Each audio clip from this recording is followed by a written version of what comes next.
guddiga doorashada ee dalkaasi ayaa meesha ka saaray eedeymaha ku saabsan wax isdabamarinta codka oo uu soo jeediyey musharax mucaaradka Bob Wine oo ahaa fanaan isku bedelay siyaasi. laakiin kormeerayaasha doorashada ayaa sheegay in kalsoonida tirinta ay waxyeelo u geystay qaadka internetka oo dalkaasi ka go'naa 3 maalmood ee u dambeeyay. natiijada kama dambaysta ah ayaa lagu wadaa in la shaaciyo maanta oo Sabti ah.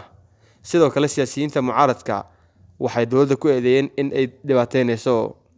madaxweyne Yoweri Kaguta Museveni oo xukunka hayay 35 sano ayaa rajeynaya in uu mar lixaad loo doorto xilka.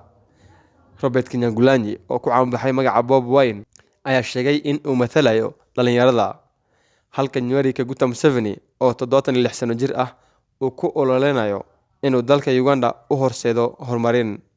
madaxweynaha muddada dheer ee xilka Uganda Yoweri Kaguta Museveni ayaa hogaaminaya tartanka madaxtinimada kadib codbixintii Khamiistii dalkaasi ka dhacday, sida natiijooyinka hordhac ah ay muujinayaan. Cabdirashiid Maxamed, 5 TV, Nairobi.